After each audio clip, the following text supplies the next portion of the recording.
Actuellement, l'inclusion numérique est un vœu pieux qui touche peut-être 85-90% des personnes en France, de plus en plus de monde, mais on va le voir tout de suite, il y a beaucoup d'exclus du numérique et malheureusement ce sont toujours les mêmes.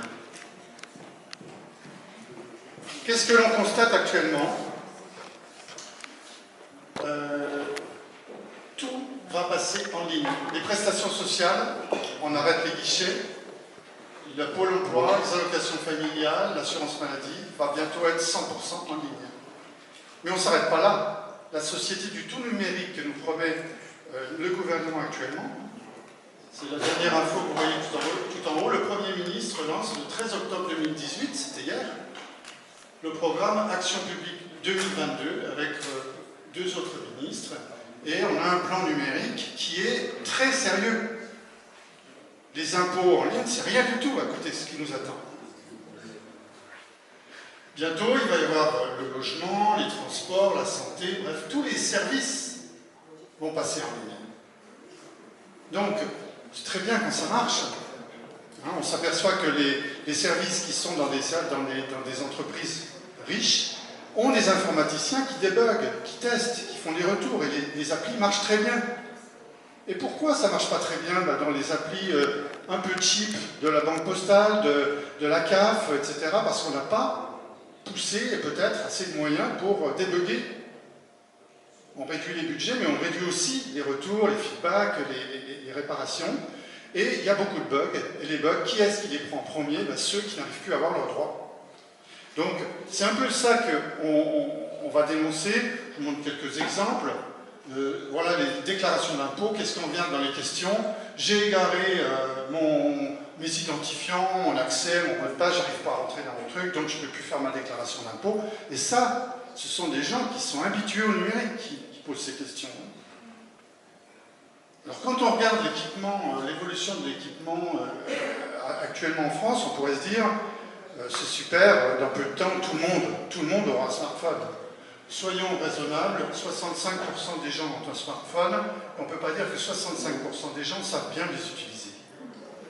Internet, on s'aperçoit qu'il y a un plateau, 85%, 87% peut-être en 2018, après les derniers chiffres. Ça, c'est une étude très sérieuse du CREDOC. Vous voyez, il semble qu'il y ait un plateau, mais de toute façon, le plateau montre que 15% des Français n'ont pas Internet, 21% l'utilisent très peu, et il semble que, malheureusement, on en reste là. 39% des répondants de l'enquête disent « Je suis très inquiet si je devais tout faire par Internet ». Or, on leur dit « Mais bien sûr qu'on va tout faire par Internet, ça y est, c'est demain ».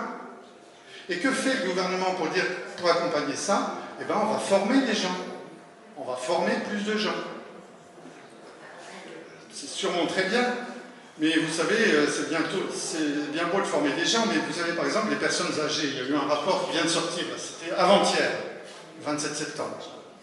La Fondation des petits frères des pauvres vient de sortir un rapport très intéressant. Je vous en montre juste une image.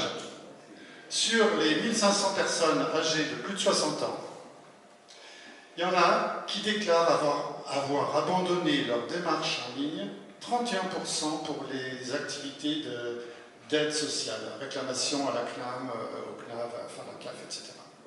Vous vous rendez compte, un tiers des personnes âgées ont abandonné, alors qu'ils avaient commencé. Je ne parle pas des exclus numériques, là, je parle de ceux qui ont essayé de rentrer dedans et qui ne sont pas réussis.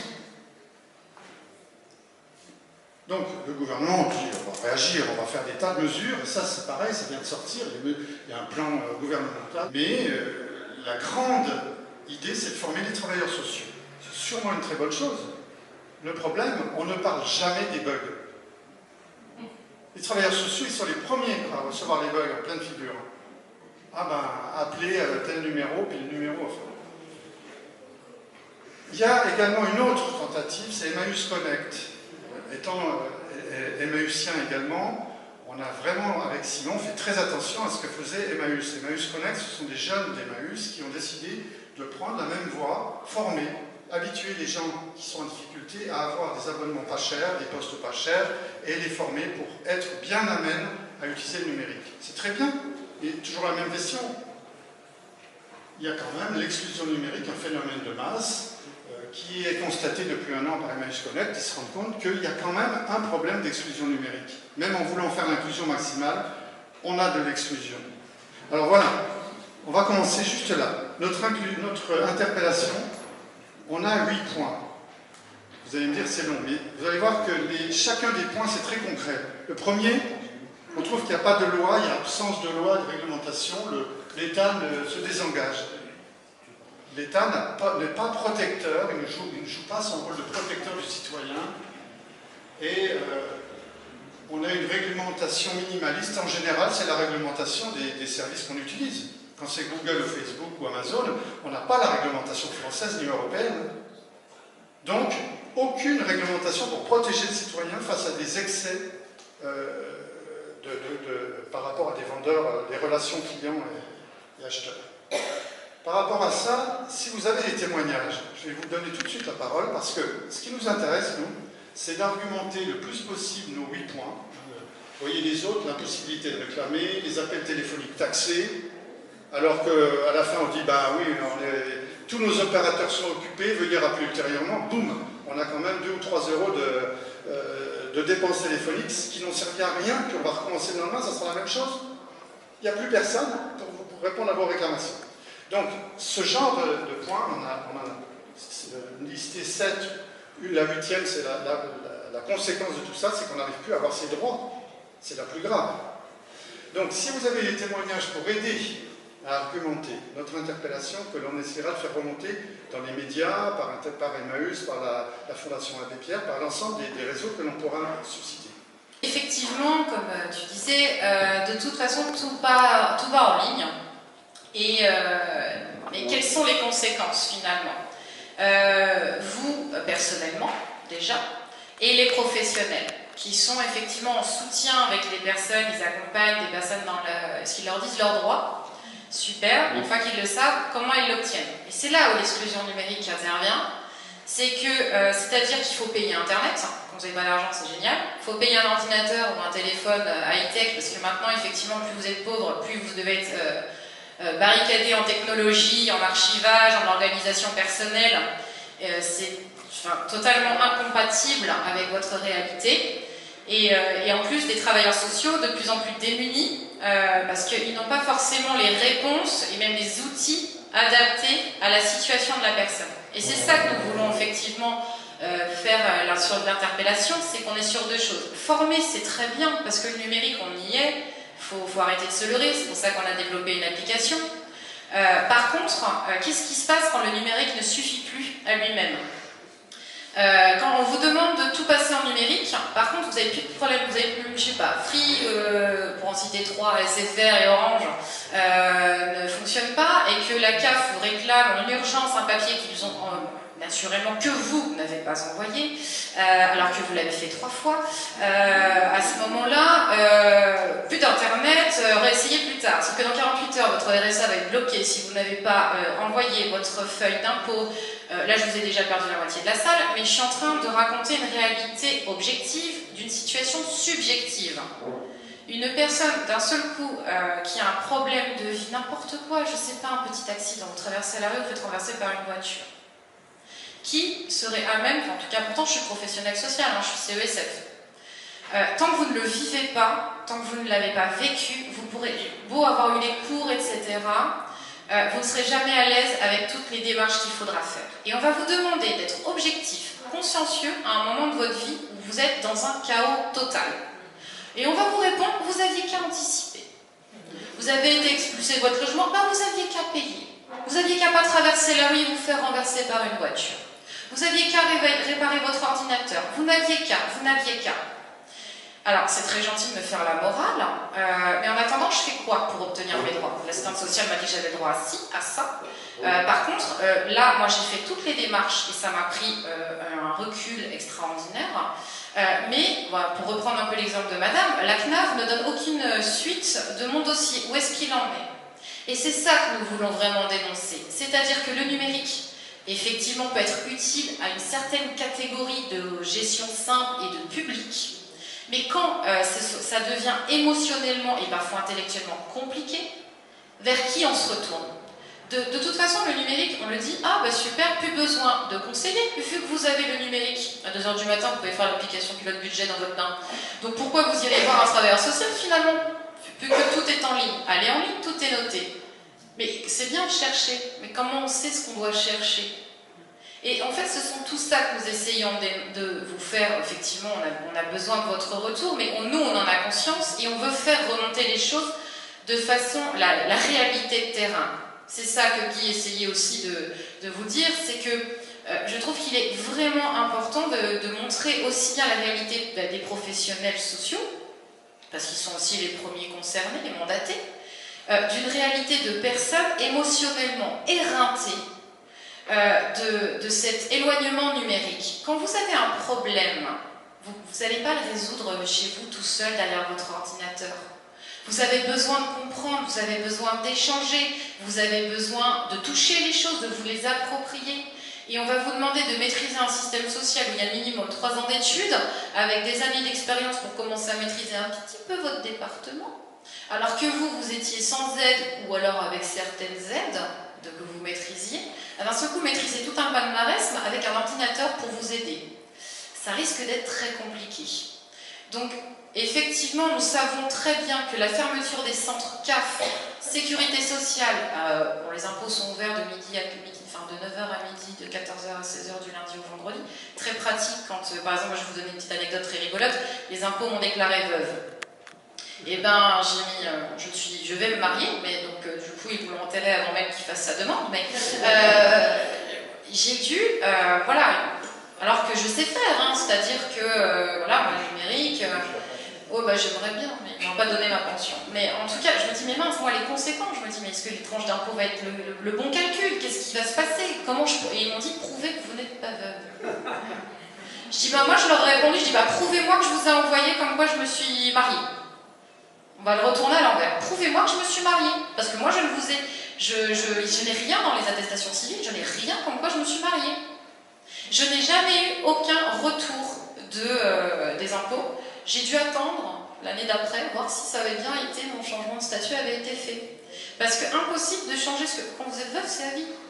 Donc je ne pouvais pas changer mon statut sur Internet. Bah oui, parce que quand vous êtes veuve, vous ne pouvez pas devenir célibataire, vous êtes veuve. Donc je suis ok. Mais voilà, ce sont des choses qui font que, heureusement que c'était pas très grave, que moi, j'avais, voilà, ça ne mettait pas en conséquence, mais vous savez pas, vous touchez le RSA, ou alors vous dépendez des aides, et qu'il y a ce genre de choses qui se fait, il y a cette accusation aussi, c'est de dire, prouver qu'il y a une erreur informatique. Mais c'est éreintant, j'ai pas envie de prouver quelque chose que vous aviez fait, je vais venir après vers vous, ne vous inquiétez pas. Mais voilà, ce sont vraiment des choses aussi, des positions dans lesquelles on vous met par l'informatique, qui sont aussi des questionnements éthiques. Devoir toujours répéter la même chose à différents organismes, les sécu, impôts, CAF, devoir tous les 3 mois faire des déclarations, etc. Oui, c'est sûrement nécessaire et ça a été pensé d'une façon par, comme on disait, des ingénieurs qui ont développé des choses mais qui ne sont pas allés sur le terrain finalement. Personne n'est allé poser la question aux bénéficiaires en disant est-ce que le site de tel et tel service, on va toujours citer les mêmes, sociaux, sont adaptés, on va dire, parce que tout ce qui est privé, commercial, qui fait de l'argent, vous en avez des questionnaires de satisfaction à remplir. Mais là, il n'y a aucun questionnaire de satisfaction sur les outils mis en place par l'État pour demander vos droits. Par contre, évaluer les personnes, ça oui. Mais évaluer des qualités de service où ils ont injecté des milliards d'euros, il n'y a personne. Ils ont forcément raison, ils l'ont pensé. Donc voilà, nous on est indifférent de Emmaüs Connect qui est sur la formation. Nous on est sur l'interpellation de justement, si moi j'ai pas envie de déclarer en ligne, parce que j'ai envie, à un moment on est dans un pays de droit et de devoir bien sûr, mais j'ai pas envie, parce que effectivement je passe ma vie derrière un écran et que des fois j'aimerais bien me déconnecter, hein, je pense qu'on est tous pareils. Moi j'ai envie de faire une photocopie, puis pourquoi pas ça va être ma sortie de la semaine pour des personnes qui sont isolées, ça peut être aussi et puis s'approprier les choses, ça on nous le dépossède. On est obligé maintenant d'être derrière un écran. Et quand ça ne fonctionne pas, tout le monde est aux abonnés absents. Et donc c'est vraiment ces interpellations-là qu'on a envie de voir avec vous, sur votre expérience, sur votre ressenti, Et aussi, quelles sont vos solutions, si vous en avez eu? En finale, on s'aperçoit que moins vous avez d'argent, plus on vous demande de remplir des papiers. C'est un peu comme les gamins qu'on arrête dans la rue par les policiers qui vont contrôler leur identité, ils les connaissent, ils les ont vu naître, ils les ont arrêtés 40 fois, vous leur demandez quel est le père, quel est le machin, quel est ceci. Ben c'est pareil, au niveau de la CAF, au niveau de tous les organismes sociaux, à chaque fois on vous demande des papiers différents, et attendez, c'est pas tout. On va vous demander, alors plus moins vous aurez d'argent, plus vous aurez de papiers à remplir. C'est un peu comme les associations. Il y a beaucoup d'associations qui sont avec nous. Les associations, c'est pareil. Moins vous avez d'argent, plus vous serez obligé de faire des demandes, et moins vous aurez de moyens de payer les gens pour faire les demandes. Donc, ça, on se marche dessus. Alors qu'en final, s'il y avait un statut type pour avoir votre droit, parce que moi j'ai le droit, et pour avoir mon droit, il faut que je fasse le papier pour pouvoir avoir le droit, mais en quoi j'aurais mon droit? Excusez-moi, mais c'est n'importe quoi. Il pourrait y avoir une cotation, il pourrait y avoir qui dénote d'un état de la famille, et puis ça donne lieu à tous les droits. Mais non, à chaque fois, il va falloir, pour chaque organisme, que vous fassiez la preuve.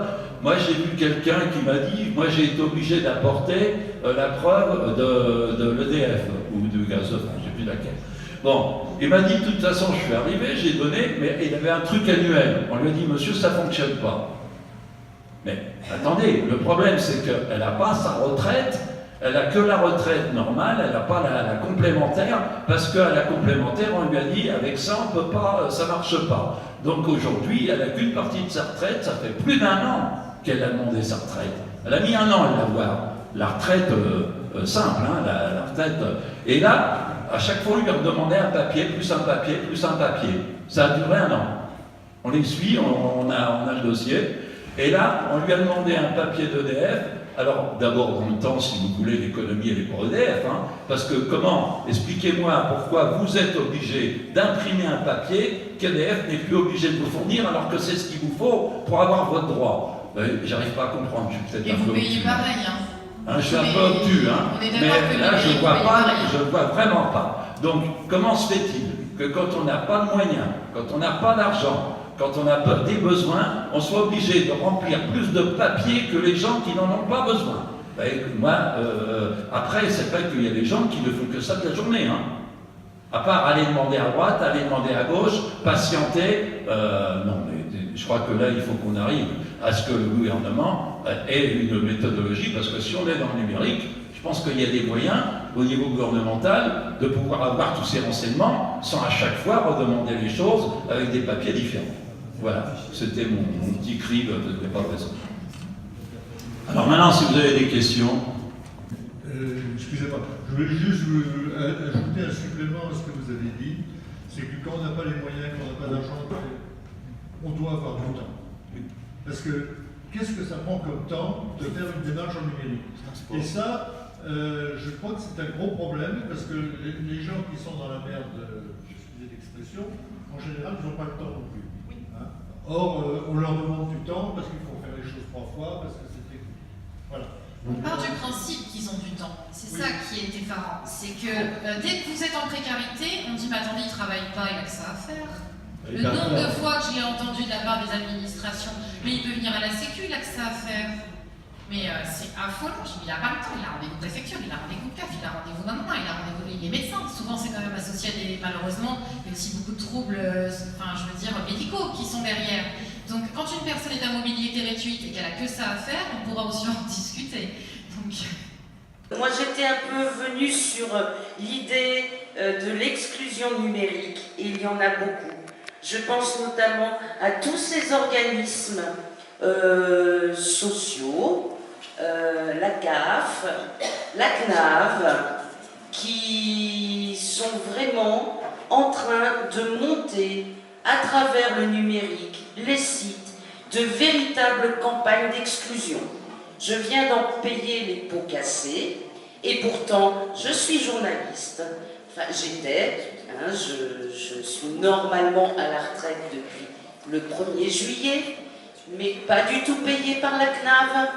Donc je me retrouve dans une situation d'exclusion qui a été menée via le site internet de la CNAV, mon dossier était toujours en cours d'examen, je n'arrivais jamais à avoir des réponses claires, je n'arrivais jamais à voir quelqu'un.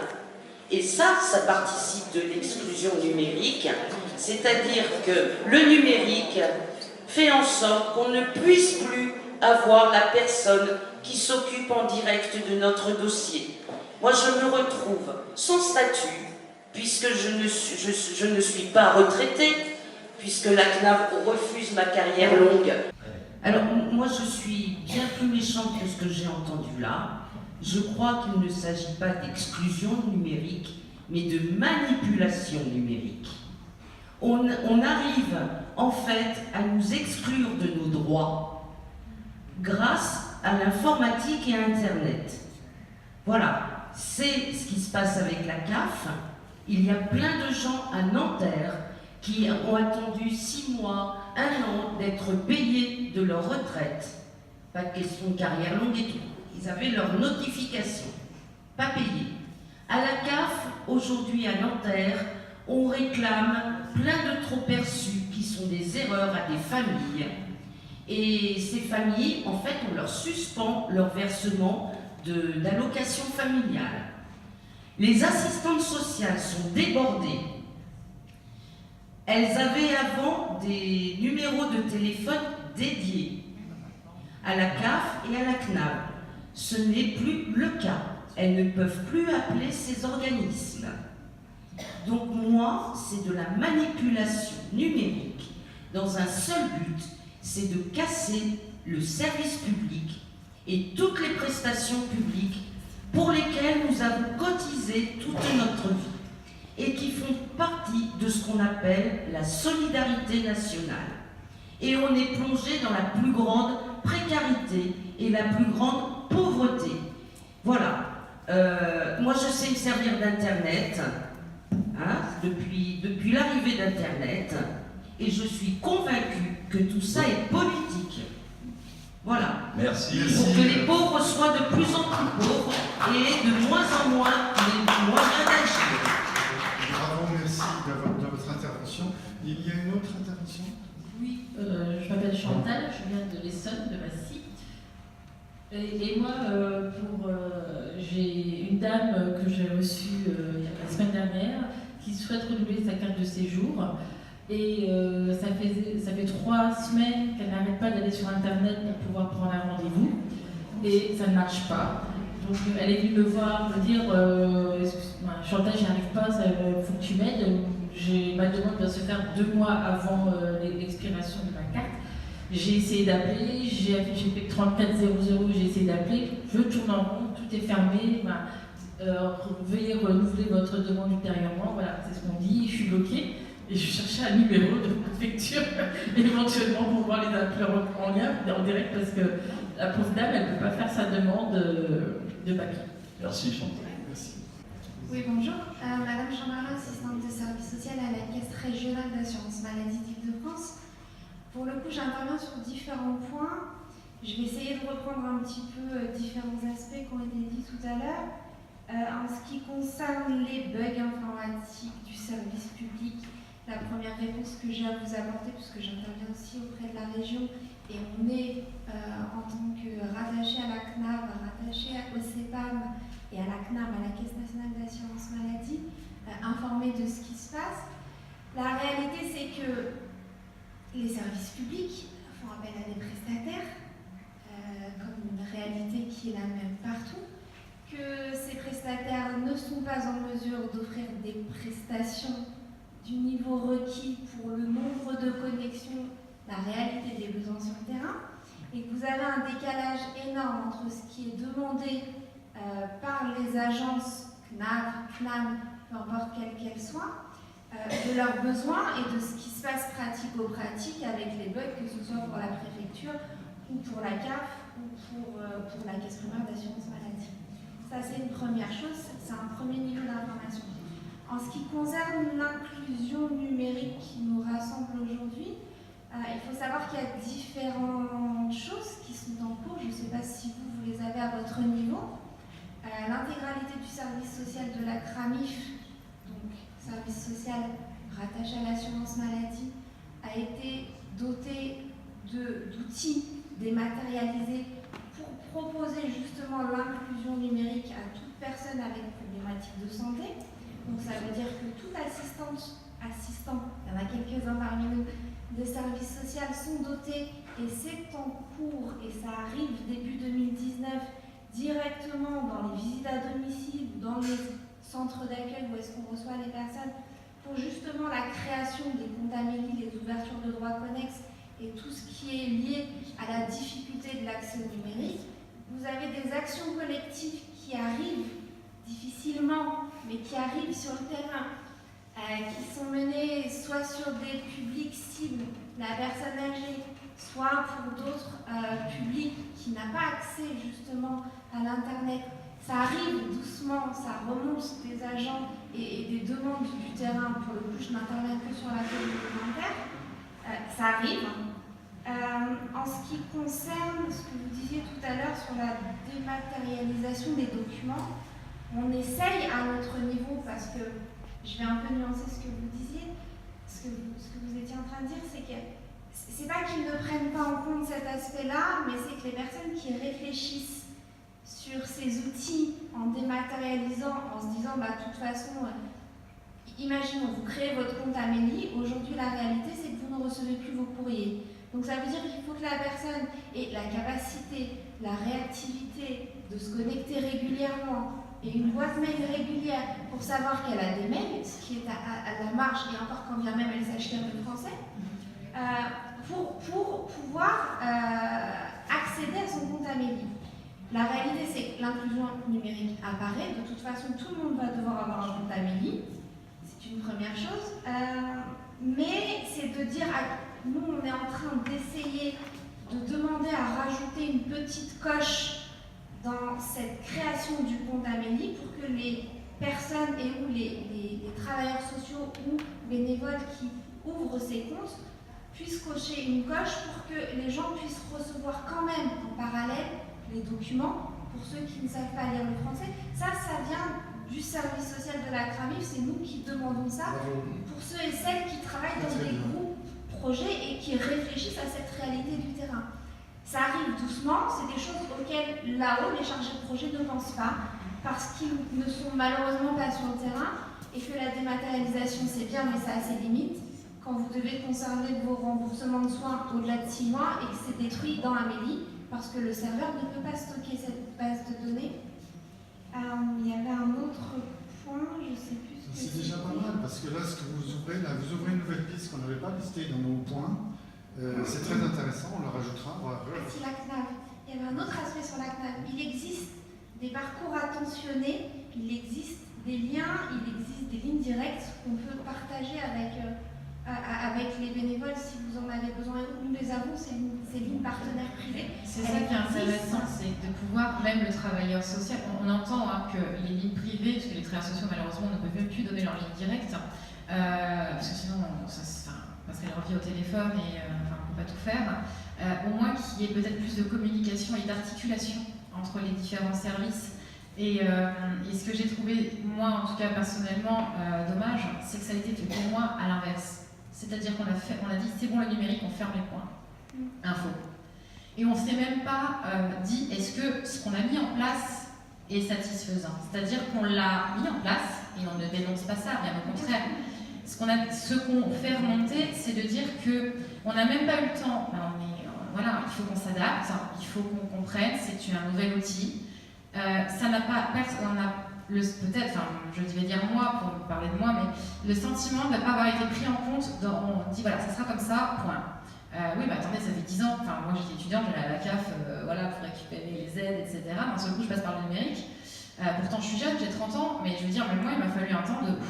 D'accord, c'est quoi la nouvelle fonction et en plus, je suis professionnelle du social, etc. Et c'est ce temps d'adaptation qui n'a peut-être pas été assez long. Quand j'entends qu'à Nanterre, je fais partie des personnes qui se sont battues pour que la CAF reste ouverte. Je veux dire, c'est quand même la capitale du département de Haute-Seine ferme un point CAF. J'ai trouvé ça aberrant. Je veux dire, sauf Jeanne Villiers, effectivement. Mais ce que je veux dire, c'est voilà, il y a des choses qui sont mises en place et on vous en remercie de nous le faire partager, c'est rassurant. Mais c'est dommage que ça n'avait pas été mis en place avant. Alors, pour la CNAV, on travaille travaille régulièrement avec, et pour le coup j'ai régulièrement une des collègues de la CNAF qui fait tout l'outil de communication. La réalité c'est que c'est peu dit parce que c'est pas commercialisable, j'ai envie de dire qu'ils ont des réalités sur le terrain qui sont très compliquées, qu'ils ont fermé les agences pour pouvoir traiter les dossiers, les réalités des traitements de dossiers que vous dites, 6 mois, 1 an de délai de retard. Il existe, ce qu'on appelle nous dans notre jargon des parcours attentionnés, des fiches CNAV pour communiquer directement avec eux. Ça n'existe pas à votre niveau et pour l'instant j'en suis désolée, je pense que ça finira par arriver. Ça existe à certaines instances et nous le possédons à la CRAMIF, sauf que la porte d'entrée c'est la problématique de santé pour accéder à la Caisse régionale d'assurance maladie. Mais voilà, il faut savoir qu'il y a des outils qui permettent de lever les freins d'une personne qui ne perçoit pas sa pension de retraite parce que la CNAF n'a pas ouvert. Mais ce n'est pas encore accessible à tout le monde. Oui. Ça arrive doucement. Oui, Mais ça arrive, c'est déjà on a pris bonne note que vous vous y penchez, et si vous y penchez, c'est aussi parce que vous constatez bien que c'est problématique. Et moi, ce que nous on dit là, ici, c'est pas que les gens qui comme vous, sont des gens de mauvaise volonté et ne font pas le travail. C'est pas du tout le propos, au contraire. Mais le problématique, c'est qu'on a mis un peu au niveau de l'administration, et là je parle du haut de l'administration, la charrue avant les bœufs. C'est-à-dire qu'on a voulu mettre en place, et je vais vous citer des cas que tout le monde connaît, parce que là, on est un peu dans celui qui connaît l'adresse du gars qui, vous savez, le petit vieux avec la grande barbiche, qui lui sait qu'il faut interpeller. On ne peut pas travailler comme ça, c'est pas possible. Il faut que le tout commun, toute personne puisse savoir comment faire si ça ne fonctionne pas. On n'en est pas là, malheureusement. Alors attendez, je vais finir 2 secondes. Après, si vous voulez, il y a une autre problématique, c'est aussi le fait d'avoir, ce que je vous disais, à chaque fois des papiers à remplir pour des choses différentes. Alors que vous êtes catégorisé, que l'on a toutes vos données, il suffirait d'avoir un numéro spécifique, et sur l'informatique, justement, c'est ça l'intérêt de l'informatique. C'est qu'on pourrait le faire, mais on n'en est pas là. Et je vais vous citer le truc des voitures, vous savez, des immatriculations. Ça a été un fiasco complet, et on a mis des mois et des mois avant de s'apercevoir que ça ne fonctionnait pas. C'est-à-dire qu'on fait des choses, on les bloque, et après on essaye de trouver le remède. Je pense que ça serait peut-être plus facile de le tester et puis de voir le remède d'abord, avant de bloquer les choses. Avant la question suivante, je voudrais juste, pour vous rappeler les grands points que l'on interpelle, voir si vous êtes d'accord, si ça vous stimule d'autres réactions. Il y avait le coût des appels téléphoniques automatiques qui n'aboutissent pas, ça on l'avait vu, l'absence de possibilité de réclamer, parce qu'on tombe de plus en plus sur des automates, on n'a pas de personne. Merci de ne pas répondre à ce mail, ça je pense que tout le monde l'a lu. Mais je trouve ça quand même d'une violence, on reçoit un mail, merci de ne pas répondre. Voilà. Et surtout quand il y a des choses sur le mail qui vous concernent et qui ne sont pas réelles, vous vous dites, je vais rectifier. Non, vous ne pouvez pas. C'est un fait. Merci de ne pas répondre, vous êtes ça. Donc, je ne savais juste pas. pour terminer la liste, comme ça après on aura les intervenants là, qui vont pouvoir se développer. L'absence de fiabilité, évidemment, on le regrette. On pense qu'un système pourrait être très fiable, surtout avec un réseau qui permet de sauver des données dans divers centres de stockage des données. Au niveau mondial, normalement, les données sur le cloud devraient être sécurisées. Est-ce qu'on en est sûr? Est-ce qu'il n'y a pas des détournements, des hameçonnages, des branchements? Le pire, c'est la perte des données essentielles. Chez quelqu'un qui a les moyens d'avoir plusieurs ordinateurs, d'avoir le cloud, d'avoir des gros abonnements, des disques durs, problème. Mais imaginez la personne qui a son ordinateur qui tombe en panne et toutes les données essentielles sont dedans. J'en connais plein, même des gens qui ont un certain niveau de vie. Le disque dur qui tombe en panne. Bah oui, le disque dur, j'avais toutes mes données dessus. Les transferts des frais de bureautique, là, ce qu'on s'aperçoit en ce moment, c'est que les imprimantes ont des cartouches qui coûtent très cher et elles sont à moitié vides quand on doit les changer parce qu'il y a une petite puce qui dit voilà, vous avez fait tant de copies, et même si vous avez fait le mode brouillon, vous avez économisé de l'encre, mais tant pis, on ne peut pas aller plus loin parce que la cartouche est fichue. Et un effet nouveau qui aussi, je viens de le découvrir. Je viens d'acheter une imprimante, et ben en fait j'ai le droit à 10 impressions gratuites, après c'est 1 € l'impression. Donc du coup, si jamais vous voulez obtenir vos droits, maintenant votre RSA va vous coûter 14,50 € minimum par mois. Voilà. pour obtenir votre RSA. Avant de lâcher les témoignages, on voit la dernière, et ça, elle est impressionnante. On a vu des familles pauvres se faire ruiner parce qu'un enfant avait acheté un jeu en ligne. Et le maximum qu'on a pu trouver, c'était des vaisseaux spatiaux dans le jeu MMORPG. Ouais. De 3 000 à 5 000 euros. Le pire, c'est l'elfe The Zoo, vendu 9 000 $. Mais ça, on a entendu tout à l'heure des parents se plaindre parce que les notes téléphoniques étaient exorbitantes. Et ça, les jeux en ligne, c'est compté dans la note téléphonique. En même temps, il a pris une figurine de collection aussi. Oui. En même temps. Mais voilà. Donc, pour conclure, et là, je vous laisse la parole après, pour donner vos témoignages et enrichir cette interpellation que l'on aimerait plus riche encore, c'est que tout ça amène à une difficulté d'accès au droit. On a vu ces nombreuses difficultés, tout ce que vous avez commencé à témoigner, ça fait en sorte que le droit à l'erreur et à la rectification sont de moins en moins importantes, que les bugs et les incohérences ne sont pas assez dénoncés, il n'y a pas de test pour la fiabilité des services en ligne, notamment des services publics, et on a besoin d'interpeller là-dessus. Voilà. Alors à vous maintenant, à vous la parole. Moi, je voulais juste aussi conclure forcément.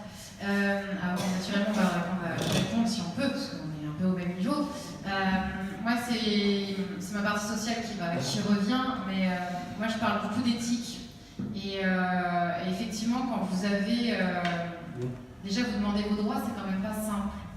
Je veux dire, émotionnellement et intellectuellement.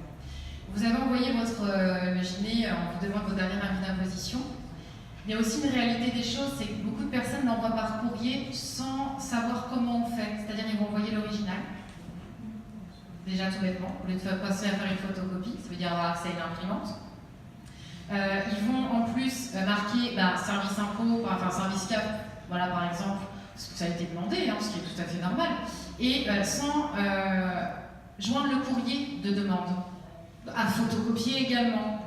Ils vont donc original envoyé, sans rien, parce il y a aussi cette réalité, je pense que beaucoup de professionnels doivent l'avoir entendu, qui sont persuadés qu'ils sont connus des services. Il ne faut pas oublier que quand chaque année vous redites la même chose, vous êtes persuadé qu'il y a quelqu'un qui vous connaît derrière cette administration. Et ça, c'est une dimension que peut-être que ces grands chefs de projet devraient aussi penser, c'est qu'on est humain et qu'on a une identité personnelle et qu'on est persuadé que si on vous demande un truc, oui, forcément, on a dit cher monsieur, on va donner votre nom, votre adresse, toutes vos données personnelles, donc on est persuadé que c'est quelqu'un qui vous connaît, qui vous l'a envoyé, non pas une machine. Et quand j'expliquais ce que je travaillais 5 ans avec des sans-abri, alors là, l'exclusion numérique, je pense que voilà. Alors que je rappelle que pour dormir, il faut faire le 115, avec un téléphone portable, un chargeur, donc une prise électrique. Voilà, donc beaucoup de choses aussi qui sont, ça serait encore plus exclues du numérique. Et du coup, les personnes étaient persuadées que l'administration les connaissait et qui ne comprenaient pas pourquoi. J'ai envoyé le document demandé, ce qui était déjà un effort surhumain pour certains. Et quand après il reçoit un courrier accusateur, vous n'avez pas envoyé. Il y a aussi peut-être beaucoup de progrès sur la formulation des choses à faire au niveau des institutions françaises. De toute façon, c'est votre faute. Vous êtes pauvre, c'est votre faute. Donc si vous n'avez pas de numérique, vous parlez peut-être de manigance. Moi, j'ai envie de parler d'élitisme. De manipulation. De manipulation, merci. Moi, j'ai envie de parler d'élitisme. Parce que maintenant, pour avoir accès à ces droits, il faut être dans l'élite. Il faut aller avoir l'élite des pauvres. L'élite intellectuelle, de comprendre tout ça. Il faut déjà être riche pour avoir un ordinateur et demander ses droits. Donc voilà, moi c'est un peu le sentiment, donc du coup d'exclure encore, on crée encore plus d'exclusion dans l'exclusion, donc ça m'interpelle.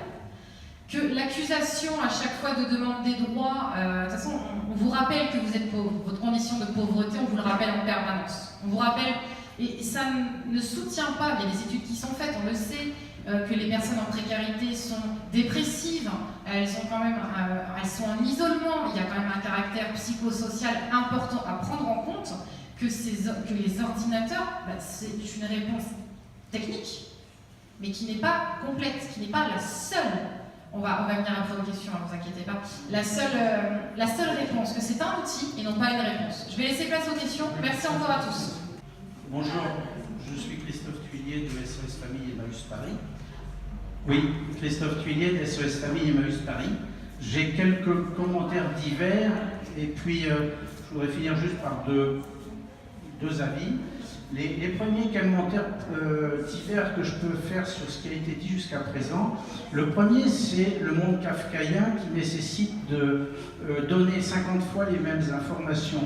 Bon, ce qu'il faut savoir quand même, je pense que vous le savez, mais quand on réagit face à la situation, on perd un peu en mémoire, c'est qu'il est interdit de croiser des fichiers en France. Les lois sont très rigides là-dessus. Et donc, ce qu'on donne à un organisme, je pense qu'il ne faut pas espérer que l'organisme d'à côté a la même info. Faudra que vous expliquiez ça à Google, hein, qui est interdit de croiser les fichiers. Oui, mais on sait aussi que les GAFA, parfois, passent à côté. La deuxième chose, l'histoire d'EDF qui fait qu'on a un abonnement annuel et que par là, on n'est pas capable de donner un certificat de résidence, c'est vrai, mais il faut quand même savoir qu'EDF établit des certificats à la demande. Ah, vous pouvez l'imprimer ici dans votre attestation sur votre compte non, mais personnel. si à moins de 6 mois, votre contrat... Ah, voilà. Oui, la troisième chose. Il a pris la demande, mais il faut que vous ayez le bon ordinateur avec lequel vous avez bien déclaré à EDF, etc., etc. Ça m'amène sur le troisième sujet, qui peut-être pour moi est aujourd'hui, à mon sens, le plus important, parce que j'apprécie énormément votre inventaire des difficultés qui sont rencontrées en particulier par les personnes exposées, et je pense que c'est un peu l'objectif de la journée. Et il me semble qu'on est malheureusement condamné, quand je dis on, c'est les travailleurs sociaux, les bénévoles des associations et un peu tout le monde, des personnes qui sont là pour aider ceux qui sont démunis, eh ben je crois qu'il va falloir qu'on se retrousse les manches et que par des moyens ou d'autres, à travers des associations qui existent ou des associations à créer, qu'on puisse venir en aide aux personnes âgées, aux personnes qui ne sont pas capables de se débrouiller devant un ordinateur, aux personnes qui ne maîtrisent pas tout, comme d'ailleurs on le fait parfois avec certaines familles qui viennent nous voir et qui sont incapables de déchiffrer la facture du loyer. Ouais. Bon, moi je suis d'accord avec ce que tu dis. La seule problématique que j'y vois, c'est qu'aujourd'hui, c'est justement derrière ça que le gouvernement se cache, alors que le problématique de l'inclusion numérique, c'est au niveau gouvernemental de faire des économies, ne l'oublions pas. C'est pas complètement dans l'intérêt des gens. La deuxième partie, non mais attends, la deuxième partie du problème, elle est aussi que dès l'instant où vous commencez, on vous dit à chaque fois, c'est une question de formation. C'est vrai que la formation est intéressante, c'est vrai qu'on peut avoir des relais, c'est vrai que... Mais il faut quand même y aller dans ces relais. Il faut quand même, si vous voulez, moi j'ai fait le relais pour des gens qui n'avaient pas d'ordinateur. Si vous déclarez sur un ordinateur, il faudra reprendre sur le même ordinateur souvent parce qu'on va vous demander le mail. Donc c'est pas si simple. Et ce qui est compliqué, c'est qu'on se cache devant la problématique de la formation pour dire c'est pour ça que les gens n'y arrivent pas. Ça n'est pas que par rapport à la formation. Je pense que le gouvernement qui met ça en place, moi je suis complètement pour le numérique. Mais je pense que quand on met quelque chose en place, on doit se permettre de faire attention à ce que ça fonctionne. Et si ça ne fonctionne pas, parce qu'il y a toujours des possibilités d'un bug, on puisse donner aux gens la possibilité de passer à côté. Et j'étais tout à fait d'accord avec ce que disait madame, dans le sens où, dans certains cas, c'est les personnels eux-mêmes qui ont trouvé des solutions pour essayer d'humaniser, hein, soyons clairs, les choses. Mais c'est pas un problème de formation, c'est un problème de protection gouvernementale et administrative. C'est vrai, mais ce qui a quand même été démontré à l'instant, c'est que c'est plus un problème de formation quand c'est des personnes âgées qui abandonnent des systèmes qu'ils ont utilisés parce qu'il y a des limites. Maintenant, sur tous ces bugs-là, je voudrais revenir un petit peu dessus en accord avec ce qu'a dit madame tout à l'heure, c'est que moi j'ai bien... D'abord, il faut se souvenir que les premiers systèmes informatiques de déclaration d'impôts qui étaient utilisés il y a 15 ans, ça ne marchait pas. Si vous vous souvenez, les toutes premières années, c'était insupportable. Aujourd'hui, ils arrivent quand même à gérer des millions de dossiers, c'est mieux. La deuxième chose, un des plus gros bugs informatiques, c'est quand même les salaires des militaires. C'était une catastrophe, mais comme ça touchait une population qui ne descend pas trop dans la rue, ça n'a pas été abordé. Et on ne peut pas dire à ce sujet-là que c'était une volonté politique de ne pas les payer.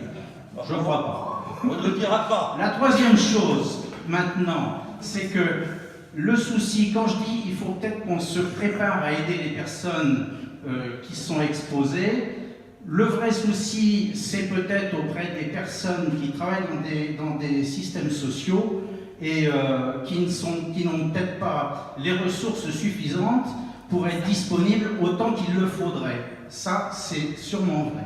Pour finir, juste pour terminer, je voudrais juste dire que votre liste, moi je la trouve très très bien. Qu'est-ce qu'on en fait? Comment on la fait avancer?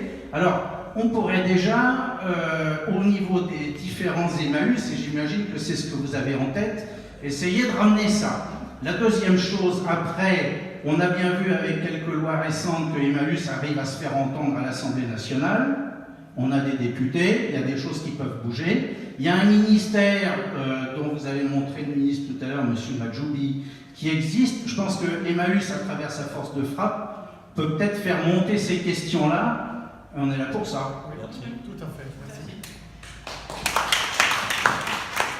Moi, je voulais juste aussi rebondir sur un sujet qu'on a abordé, c'est aussi les lois qui gèrent le numérique. Parce que oui, on va compléter, parce que j'ai la chance d'avoir une amie, malheureusement qui n'est pas venue, qui fait ses études dans le droit numérique. Donc, je lui ai posé beaucoup de questions.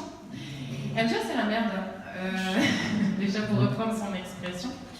Et que, effectivement, les lois ne sont pas pareilles. Il faut le temps qu'ils mettent en place, c'est en devenir, c'est en projet. Donc voilà, ce sont des petites choses aussi où moi je tiens à souligner, c'est que il y a énormément, le numérique il est facile, les jeux vidéo, etc. Moi vous demandez à des jeunes, bon je suis encore jeune, j'ai 30 ans, mais même à des amis de 20 ans, même de 17 ans, alors je regarde un peu les plus jeunes que moi, même si je suis jeune.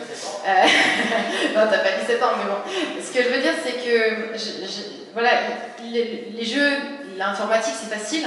Je les ai mis pour rire devant le site de la CAF, des sites d'État. Ils ont rien compris. Et pourtant, ils sont jeunes. Mais c'est pas la logique. C'est pas la même logique. Vous êtes jeune, vous n'avez pas envie de regarder le site de la CAF. C'est beaucoup plus rigolo de jouer avec un petit crush. Puis c'est plus intuitif. C'est pas les mêmes questions qui viennent. Oui, parce que je pense que ça peut être... Moi, en tout cas, c'était ma petite expérience à mon échelle de 5 personnes. Mais ça pourrait être intéressant quand on parle de formation, etc. Mais les gens, ils connaissent en informatique. C'est le public cible des dernières nouveautés. Même des cadres sup et des derniers ingénieurs. Mais justement, toi tu as pris le micro, dis-moi-nous un peu... Je pense que par rapport au numérique, en fait, ça a été une révolution. En fait, le numérique s'est arrivé d'un coup et on s'est rendu compte de l'intérêt que ça avait d'un point de vue administratif, financier, tout ça. Et on se rend compte que ça permet d'aller beaucoup plus vite, de gérer beaucoup plus de choses. Et enfin, il y a beaucoup d'intérêt. Par contre, derrière, les personnes qui ont compris l'intérêt de l'Internet, mais il y en a beaucoup, hein. Je pense que c'est quand même une grande partie de l'humanité. Elles ont saisi des objectifs vers lesquels elles se dirigeaient, avec le constat que vu que ça avait révolutionné la vie, tout le monde en avait pris conscience. Or, c'est pas vraiment le cas. Et aujourd'hui, le numérique, je pense que c'est beaucoup présenté comme un moyen de consommation, en fait. Et donc derrière, quand il y a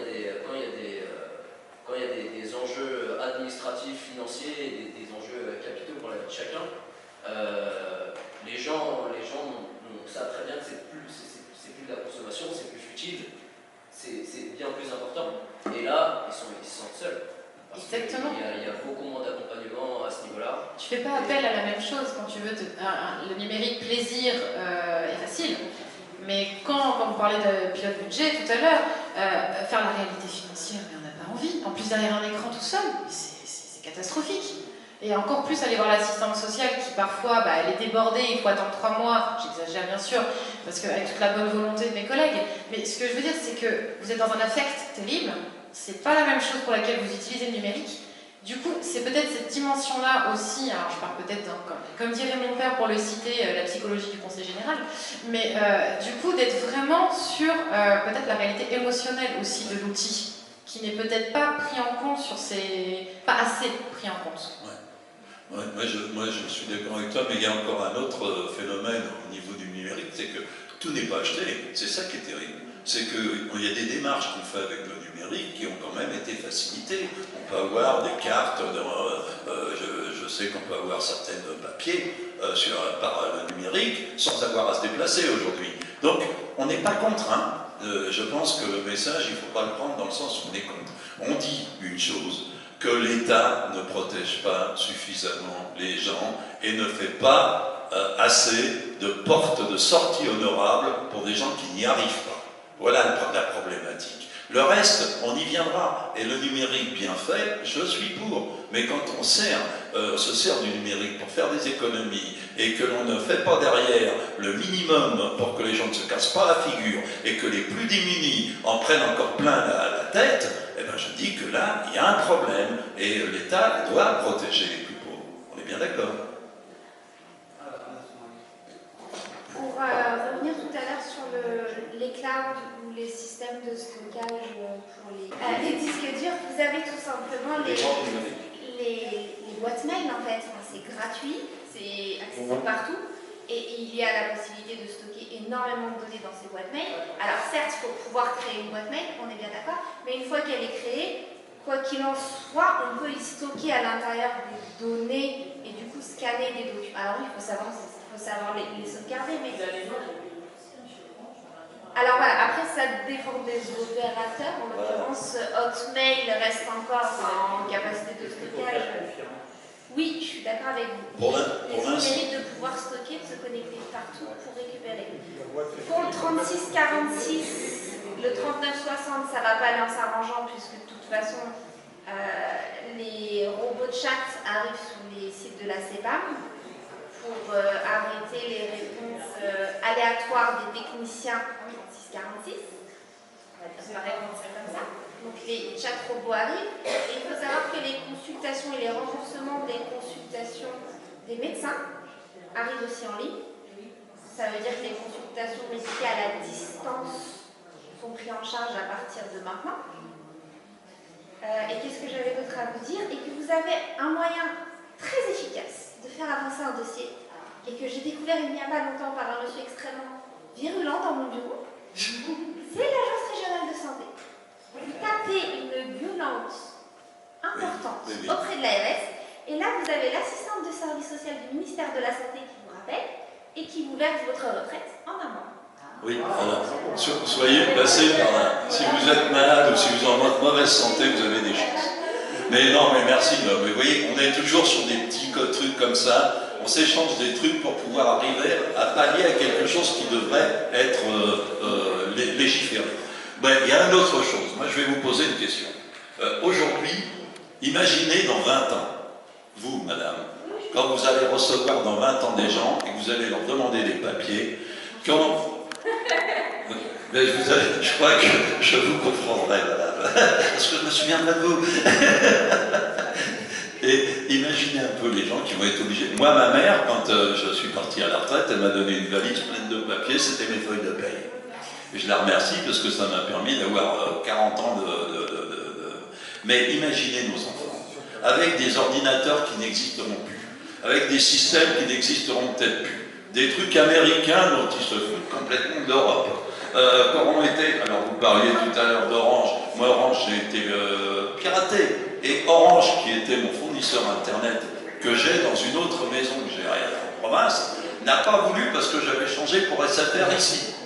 Donc je suis client Orange, ils n'ont pas voulu récupérer ma boîte mail. Par contre, ça n'a posé aucun problème aux pirates, hein. Il y a toujours ma boîte mail, hein. Il n'y a aucun problème. Mais moi, si j'avais fait comme vous dites, j'avais tout mis sur ma boîte mail, il n'y avait plus rien. Et qu'est-ce que vous m'auriez dit? Vous m'auriez dit, mais alors vos papiers, vous me les amenez? Mais dans 20 ans, dans 30 ans, qu'est-ce que vous direz aux gens que vous verrez? Comment ils vous donneront ça?